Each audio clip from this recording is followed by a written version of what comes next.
कहानी की शुरुआत में हमें एक जेल दिखाई जाती है। ये कोई आम जेल नहीं है, बल्कि ये अमेरिका की सबसे मशहूर और बदनाम जेलों में से एक है। इसका नाम शॉशैंक जेल है। आज इस जेल में बाकी दिनों की तुलना में कुछ ज्यादा हलचल थी, क्योंकि आज यहाँ नए कैदियों की एक पूरी टीम जेल में लाई गई थी। उन नए कैदियों में एंडी नाम का कैदी भी शामिल था। जैसे ही नए कैदी ट्रक से एक एक कर बाहर उतर रहे थे, जेल में पहले से बंद पुराने कैदी अचानक ही और भी एक्साइटेड हो गए। उनकी तरफ से उठते जोरदार शोर और तानों से साफ पता चल रहा था कि वे नए कैदियों को देखकर किस तरह मजा लेते हैं। उनके लिए यह एक तरह का खेल था, क्योंकि जब भी नए कैदी जेल में लाए जाते हैं तो पुराने कैदी आपस में शर्त लगाते हैं कि जेल की पहली रात सबसे पहले कौन सा नया कैदी टूटकर रोना शुरू करेगा, क्योंकि जेल की पहली रात हर नए कैदी के लिए सबसे कठिन और डरावनी होती थी। भीड़ में मौजूद मोटे लड़के पर एक आदमी ने दांव लगा रखा था कि वही सबसे पहले टूटेगा, और तभी एक कैदी रेड, जो कि एक पुराना और अनुभवी कैदी था, उसने एंडी को दूर खड़ा देखा और उसकी शांति देखकर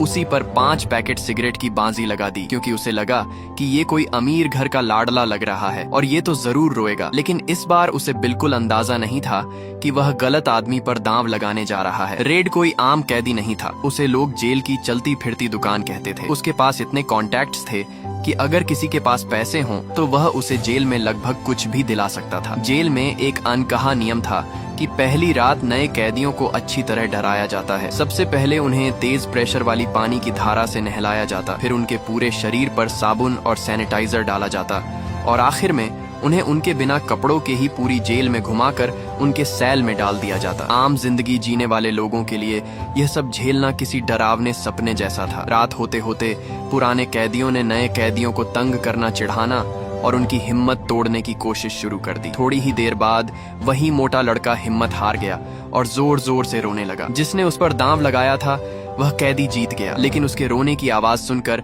गार्ड भी वहां आ गया। गार्ड ने उसे चुप रहने की चेतावनी दी, लेकिन वह डर के मारे अपना रोना रोक ही नहीं पाया। गुस्से में गार्ड ने उसे सेल से बाहर खींचा और इतनी बुरी तरह मारा कि इलाज न मिलने पर उसी रात उसकी मौत हो गई। और दूसरी तरफ एंडी के चेहरे पर एक शिकन तक नहीं थी। उसे चाहे जितना डराया गया हो, वह एक भी शब्द नहीं बोला। वह शांत खड़ा रहा, जैसे उसके भीतर का इंसान मार गया हो। रेड को एंडी का ये सीन देखकर बहुत हैरानी हुई। लोगों को पहचानने में उसका तजुर्बा बहुत बड़ा था, लेकिन एंडी की यह चुप्पी उसके दिल में एक सवाल बनकर बैठ गई। उसने एंडी के बारे में पूछताछ शुरू की। तभी उसे पता चला कि एंडी कोई साधारण आदमी नहीं था। वह अमेरिका के सबसे बड़े बैंक का वाइस प्रेसिडेंट था। एक दिन उसने अपनी पत्नी को किसी और आदमी के साथ देख लिया था, और इसके कुछ समय बाद उसकी पत्नी और वो आदमी दोनों मारे गए पाए गए। कत्ल की जगह से जिस बंदूक पर उंगलियों के निशान मिले वे एंडी के थे, लेकिन उसके पास अपनी बेगुनाही साबित करने के लिए कोई पक्का सबूत नहीं था। इसलिए अदालत ने उसे 2 उम्र कैद की सजा दे दी, यानी उसकी पूरी जिंदगी जेल में ही खत्म होने वाली थी। इसीलिए उसके अंदर की सारे इमोशंस मार चुके थे। जेल आने के बाद एंडी ज्यादातर समय खोया खोया रहता। न वह किसी से बात करता, न माहौल में घुलने की कोशिश करता। वह अपनी ही दुनिया में चुपचाप गुम रहता। करीब 1 महीने बाद उसने पहली बार किसी कैदी से बात करने की कोशिश की, और वह कैदी था रेड। एंडी ने उससे एक छोटा सा पत्थर तराशने वाला हथौड़ा मंगवाने के लिए कहा और बताया कि उसे पत्थर कलेक्शन का शौक है और वो पत्थर से मूर्ति बनाना चाहता है। पहले तो रेड को लगा कि शायद एंडी इससे सुरंग खोदकर भागना चाहता है, लेकिन अब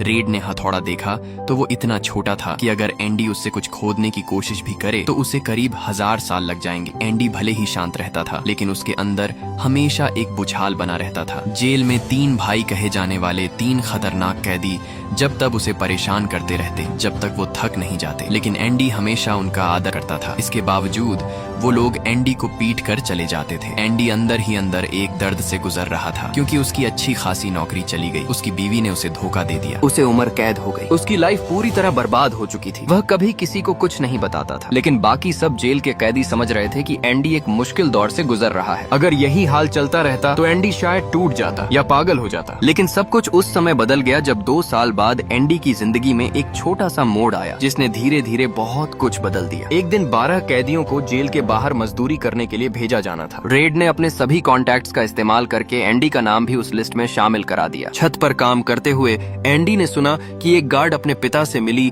$1 मिलियन की विरासत पर लगने वाले टैक्स को लेकर परेशान था। एंडी को टैक्स की नॉलेज थी, क्योंकि वह बहुत बड़ा बैंकर रह चुका था। इसीलिए एंडी अचानक उस गार्ड के पास गया। यह देखकर बाकी कैदी और गार्ड दोनों डर गए क्योंकि गार्ड का गुस्सा बहुत खतरनाक माना जाता था। वो लोग बिना बात के किसी को भी पीट देते थे। जब एंडी अचानक उस गार्ड के पास गए, गार्ड ने गुस्से में एंडी को पकड़कर सीधे छत के किनारे तक धकेल दिया। लेकिन एंडी ने तुरंत शांत आवाज में कहा कि अगर वह पिता से मिलने वाली विरासत अपनी पत्नी को गिफ्ट कर दे तो उसे टैक्स नहीं देना पड़ेगा और उसकी टैक्स की समस्या खत्म हो जाएगी, क्योंकि कानून के हिसाब से पति पत्नी के बीच $8 मिलियन तक का गिफ्ट टैक्स फ्री होता है। एंडी ने कहा कि वह खुद सारे फॉर्म भर देगा और वकील की फीस भी बचा देगा, लेकिन बदले में गार्ड्स को वहां छत पर काम कर रहे हर एक कैदी को 3-3 बोतल बियर देनी होगी। उसी शाम उन मजदूर कैदियों के हाथ में ठंडी बियर थी और पहली बार शॉशैंक जेल के इतिहास में गार्ड्स और कैदियों ने साथ मिलकर बियर पी थी और ये बियर भेजी गई थी जेल के सबसे सख्त और खतरनाक गार्ड कप्तान के द्वारा। सिर्फ इस एक चाल से एंडी ने सबको अपनी तरफ कर लिया। एंडी चुपचाप एक और बैठा रहा, मुस्कुराता रहा, जैसे इतने समय बाद उसके मन को थोड़ा सा आजादी का भाव महसूस हुआ हो। उस दिन के बाद एंडी की इज्जत पूरे जेल में बढ़ गई। फिल्म वाली रात एंडी ने एक सुंदर अभिनेत्री की तस्वीर देखी और रेड ने तुरंत उसे वही पोस्टर लाकर दे दिया। जेल के उन 3 भाइयों ने फिर एंडी को परेशान करने की कोशिश की, लेकिन इस बार कप्तान को पता चलते ही उसने उन तीनों की ऐसी पिटाई करवाई कि वे महीनों तक ठीक नहीं हो पाए। उस दिन के बाद किसी ने एंडी की तरफ उंगली तक उठाने की हिम्मत नहीं की। एक दिन जेलर अचानक एंडी के सेल में आ गया। जेलर की नजर एंडी की बाइबल पर पड़ी और वो उसे देखकर वह रुक गया, क्योंकि जेलर खुद भी भगवान को मानने वाला आदमी था। उसने एंडी से बाइबल की लाइनें पूछी तो एंडी ने सब याद से उसे सुना दिया। जेलर खुश हुआ और एंडी से बोला कि मोक्ष का रास्ता इसी किताब में छिपा है। एंडी के सेल में बड़े बड़े पोस्टर लगे थे जो कि जेल के नियमों के खिलाफ था, लेकिन जेलर ने इसे नजरअंदाज कर दिया। असल में वह एंडी की काबिलियत देखने आया था, क्योंकि उसे अपने पैसों और जेल में घूसखोरी को संभालने के लिए एक समझदार आदमी चाहिए था। अब एंडी को अलग कमरा मिला और एक ऑफिस भी। ऐसा करते करते एंडी धीरे धीरे जेल का एक खास आदमी बन गया। उसकी जानकारी और दिमाग उसकी किस्मत बदल दी थी। कुछ समय में पूरी जेल टैक्स और पैसों से जुड़े कामों के लिए एंडी के पास आने लगी। यहाँ तक कि जेलर भी पीछे नहीं रहा। 1 साल में उसके पास इतना काम बढ़ गया कि उसे एक और असिस्टेंट को रखना पड़ा। इसी दौरान एंडी ने जेल में एक लाइब्रेरी खोलने का प्रस्ताव जेलर के सामने रखा। जेलर ने कहा कि सरकार पैसा सिर्फ दीवारें मजबूत करने के लिए देती है, लाइब्रेरी के लिए नहीं, कोई पैसा नहीं आता है। लेकिन उसने एंडी को कहा कि अगर कुछ चाहिए तो खुद सरकार को चिट्ठी भेजो, शायद सरकार जेल में लाइब्रेरी बनाने का पैसा भी दे दे। और एंडी ने वही किया। उसने सरकार को हर हफ्ते एक चिट्ठी भेजना शुरू कर दिया। पूरे 6 साल तक एंडी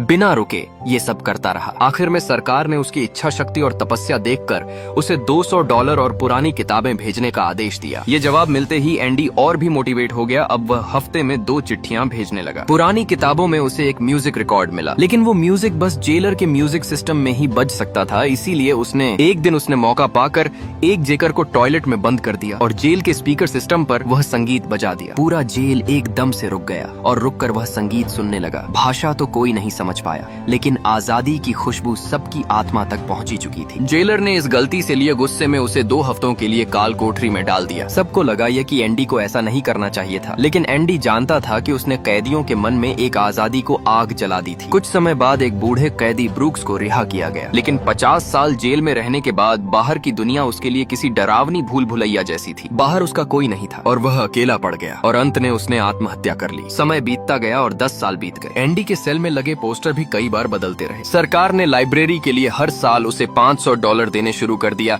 एंडी को दान संस्थाओं से भी मदद मिली और एंडी ने पुराने गोदाम को शहर की सबसे उम्दा जेल लाइब्रेरी में बदल दिया। उधर जेलर ने बाहर एक मजदूरी प्रोजेक्ट शुरू किया, जहां कैदियों से काम कराकर वह मोटा काला पैसा कमाता था और यह सारा काला पैसा एंडी ही साफ करता था। वह नकली पहचान बनाकर अलग अलग खातों में पैसे घुमाता था। यह नकली पहचान कागजों में मौजूद थी, लेकिन असल में वह कोई इंसान नहीं था। जेलर के लिए एंडी अब बहुत कीमती हो गया था, लेकिन जिंदगी कभी एक सी नहीं रहती। समय सबका बदलता है। एक दिन जेल में नया कैदी आया जिसका नाम टॉम था। टॉम ने बताया कि उसने एक और जेल में एक व्यक्ति से सुना था कि वही आदमी असल में उस औरत और उसके प्रेमी का हत्यारा था, जिस केस में एंडी को फंसा दिया गया था। एंडी ये सुनकर हिल गया और बोला कि यह कहानी तो उसकी अपनी जिंदगी से मिलती है। दरअसल एंडी ने असल में किसी को मारा ही नहीं था, लेकिन उस घटना के बाद एंडी बहुत गिल्ट में था। इसीलिए वो कोर्ट में कुछ बोल नहीं पाया और अंत में उसे सजा हो गई। उसने जेलर से केस फिर से खुलवाने की विनती की और वादा किया कि वह कभी भी उसके गैर कानूनी पैसों का जिक्र नहीं करेगा। लेकिन जेलर को लगा कि एंडी उसे ब्लैकमेल कर रहा है और अगर उसने केस वापस खुलवा दिया तो एंडी जेल से रिहा हो जाएगा और बाहर जाकर वो उसके काले धन के लिए ब्लैकमेल भी कर सकता है। इसीलिए उसने एंडी को तुरंत सजा सेल में बंद कर दिया और टॉम को भागने की कोशिश के बहाने गोली मार दी और एंडी की आजादी की आखिरी उम्मीद भी खत्म कर दी गई। 2 महीने बाद एंडी फिर से काम में लग गया, लेकिन अब वह पूरी तरह टूट चुका था। रेड उसे सांत्वना देने आया, उसे बहुत समझाया, लेकिन उस दिन एंडी बहुत अजीब और गहरी बातें कर रहा था। वह बोला, मैंने अपनी उन गलतियों की सजा भी चुका दी है जो मैं कभी की ही नहीं। और अचानक बोला, शहर के बहुत दूर एक जगह है, कैरेबियन बीच, समुद्र के किनारे, मैं वहीं जाऊंगा। और फिर उसने रेड से कहा, अगर तुम कभी रिहा हुए तो बैक्सटन सिटी जाना, वहाँ बड़े से ओक के पेड़ के नीचे एक पत्थर मिलेगा, उसके नीचे मेरा राज दबा हुआ होगा। रेड डर गया, उसे लगा शायद एंडी आत्महत्या की सोच रहा है, क्योंकि किसी ने बताया था कि एंडी ने 2 दिन पहले एक रस्सी खरीदी थी। रात गुजरती है और सुबह होते ही सब कैदी अपने अपने सेल से बाहर आ जाते हैं, लेकिन एंडी बाहर नहीं आता। यह 20 साल में पहली बार था कि कोई कैदी बाहर नहीं आया था। सबको डर होता है कि कहीं उसने खुदकुशी न कर ली हो। गार्ड गुस्से में एंडी के सेल में जाता है और हैरान रह जाता है, सेल खाली था और एंडी भाग चुका था। सायरन बजता है, वार्डन दौड़ कर आता है और यह देखकर गुस्से से पागल हो जाता है। वह रेड को बुलाता है और उससे पूछता है कि एंडी कहाँ है। तभी वह गुस्से में दीवार पर लगे पोस्टर पर पत्थर मारता है और पत्थर पोस्टर के आर पार चला जाता है। पोस्टर के पीछे एक बड़ी सुरंग बनी होती है जो एंडी ने 20 साल में बनाई थी, उसी छोटी हथौड़ी से जो उसने रेड से मंगवाई थी। मिट्टी वह रोज अपनी जेब में भरकर ग्राउंड में गिरा देता था। रात में एंडी सुरंग से निकलता है, गटर के 2 किमी लंबे पाइप में रेंगता है और आखिरकार जेल से बाहर निकल जाता है। भागने से पहले वह वार्डन के कपड़े पहन लेता है और उसके काले पैसों के सारे डॉक्यूमेंट अपने पास रख लेता है। वह वार्डन की सारी चोरी और घोटाले की फाइलें मीडिया को भेज देता है। अगले दिन खबरें छप जाती हैं और पुलिस वार्डन को गिरफ्तार करने आती है। वार्डन डर के मारे खुदकुशी कर लेता है। कुछ समय बाद रेड की सजा भी खत्म हो जाती है, लेकिन बाहर की दुनिया में उसका मन नहीं लगता। वह एंडी से किया वादा याद करता है और उस खेत में जाता है जहां एंडी ने उसे आने को कहा था। उसे वहां एक बॉक्स मिलता है जिसमें पैसे और एंडी का लेटर होता है और उसमें लिखा होता है, उम्मीद अच्छी चीज होती है। अंत में रेड समुद्र किनारे पहुंचता है और एंडी को अपनी नाव ठीक करते देखता है। दोनों एक दूसरे को गले लगाते हैं और कहानी खत्म हो जाती है। आपको कहानी पसंद आई हो तो एक लाइक और एक कमेंट जरूर करें एंड चैनल को सब्सक्राइब भी कर लें। मिलते हैं नेक्स्ट वीडियो में, तब तक के लिए बाय।